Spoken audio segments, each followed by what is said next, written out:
What's going on there, everybody? Welcome back to the Dog Father. I'm your lifestyle coach, kicking free game to all you new and inexperienced owners. Today's topic is, why do dogs attack?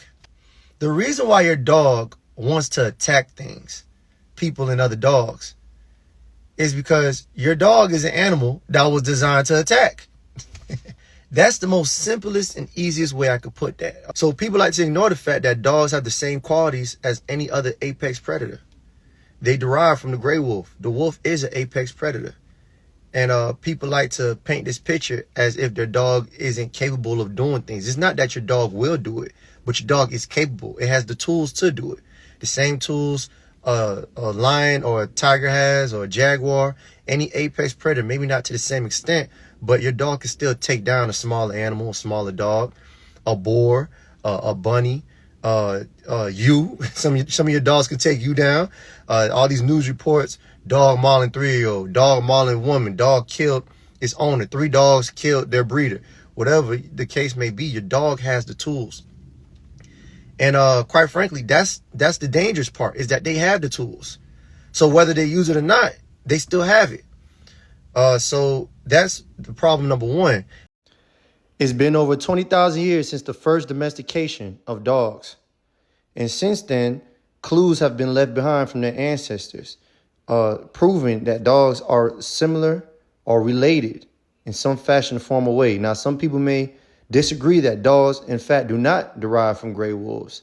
But even still, there is an animal that a dog did derive from that show qualities of being some form of predator. And the second thing is understanding that even after domestication, it wasn't the fact that we domesticated these dogs to be harmless. We didn't take the wolf and turn it into a dog prototype to be harmless necessarily. We looked at the wolf as something that could be valuable and an asset to humankind. So we use their qualities. We use their natural instincts to hunt, to go smell out, to find. And different types of wolves were able to do different types of things very well. And then we started modifying and breeding these type dogs. And then we used them to help us perform tasks or to do jobs. So this is why I came out with a whole video about breed identification. Know what kind of breed you're getting, know what kind of dog you're getting. Because every breed and every breed type was designed to do certain things and was designed to have a certain level of aggression. So this is where something called prey drive comes into play. Prey drive is nothing but a dog's natural ability or natural instinct to want to hunt and capture. A huge misconception is that most people believe that prey drive only belongs to a particular breed or type of dog, when every dog has a form of prey drive in them. Just every dog has a different level of prey drive. So the common breeds of having high prey drive are usually pit bulls, dogos, bulldogs, golden retrievers, Labradors, German Shepherd. All these dogs are of a working nature, but any dog can have prey drive. So this is where that famous quote, "There's no such thing as a bad dog," can go to hell, because there is such thing as a bad dog. Like I've mentioned before, you can't untrain 1,000 years of genetic coding. So it's not necessarily a bad dog. It's called bad genetics. Because every dog was made for a purpose, for a function. Very few dogs were just made to not perform a task. So what happens is you have irresponsible breeders that create poor functioning dogs genetically, mentally. So what happens is you have breeders, let's say like show class breeders, or breeders who breed for a look. Or you have the American Bully. These kind of dogs that are bred for size. What's going on is a lot of these breeders, they're breeding these dogs for things such as looks, and not taking into account that this is a power breed. So these dogs that you're mixing in to get a certain size, these dogs that you're mixing in to get a certain color, you're mixing in dogs that already had a particular task and a particular function. And you're mixing in with other dogs that have particular tasks and functions. So now you got a dog that's all haywired, all messed up in the brain, and it doesn't know exactly what it's supposed to do. So let's take the American Bully, for example. The American Bully is a dog that's basically a mutt, and it's mixed with 4 powerhouses. It's mixed with a Pit Bull Terrier, that's a powerhouse. It's mixed with American Bulldog. That's a powerhouse. It's mixed with the Amstaff, and it's mixed with the Mastiff. Certain Mastiff breeds are mixed in the Bully to give it a size. But all four of these dogs were designed for something. The Pit Bull is a blood sport dog. The Pit Bull was designed to function as a dog to capture and hold other animals, later used for dog fighting. The American Bulldog is also another catch dog, but it's also a guardian type of dog too. The American Bulldog can display guardian traits. And then you have the American Amstaff is also another dog that could be used for blood sports, like its cousin, the American Pit Bull Terrier, because it came from the American Pit Bull Terrier. And then you have Mastiff dogs. Mastiff dogs are guardian stock dogs.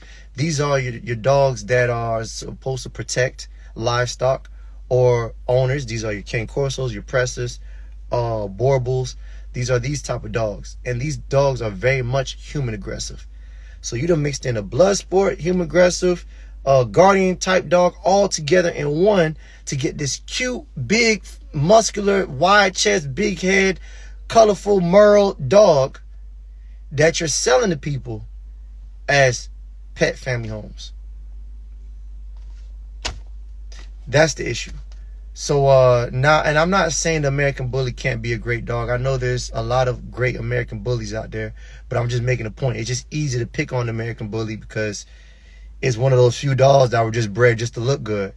And it's kind of like, how? When you got all kind of powerhouses that's in one breed. So, and it's kind of hard when you're breeding these dogs, it's really hard to pinpoint temperaments because you don't know when these genetic codings are going to start coming out. You can have a litter with two parents who have good temperaments, but because they both had heavy massive in them, the puppies, at least two of them, can come out human aggressive. So now 5 years later, all you hear on the news is Pit Bull, when it's not fully a Pit Bull, attacks owner, mauled him to death, when really that puppy grabbed majority of the massive genetics out of both parents. So this is another reason why I told you guys it's important to get DNA testing for your dogs. Just how it's important to get DNA testing for your newborn baby, because you don't know what your girl been doing. I'm just playing.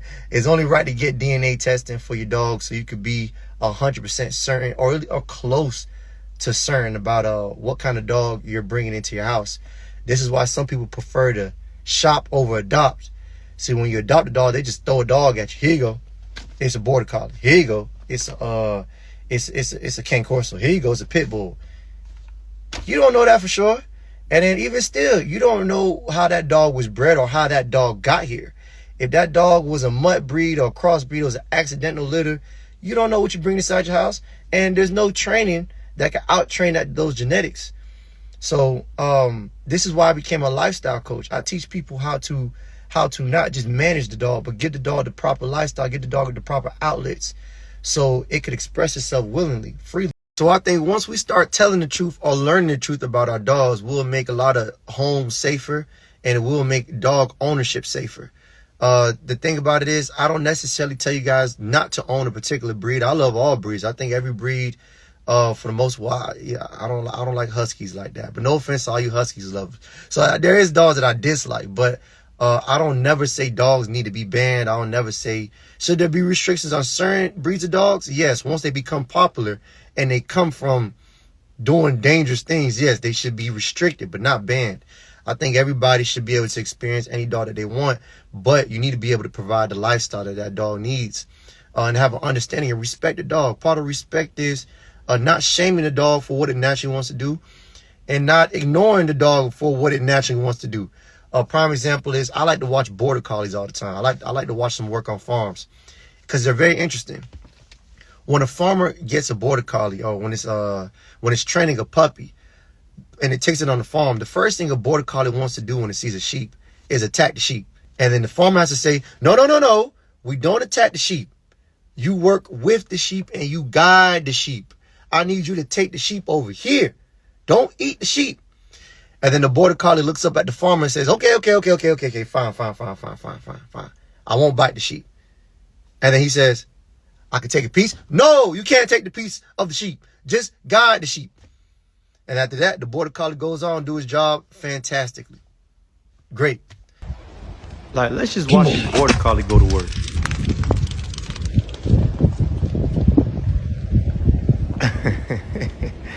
And it's so funny, this one dog can control all of these sheep. Look at him. That's crazy, man. Wow.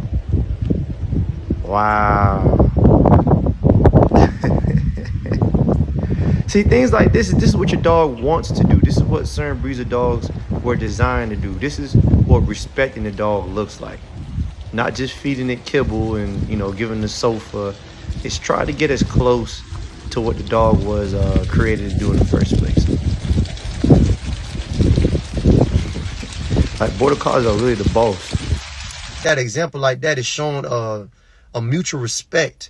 So the dog wants to do something, but you're guiding this and nah, let's do it like this instead. Let me mold you to do this particular task. So, and then at the end of the day, the border collie's still happy.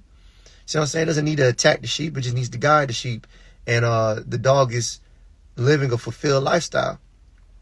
It may not stay inside the house. It may not have a double fluffed up bed. It may not have a ceiling fan, or it may not, you know what I'm saying? But it lives the way that it's supposed to live. And that's all your dog could ask for. And that's all the respect you could give your dog. So that's all I got for today. I hope y'all enjoy that gem.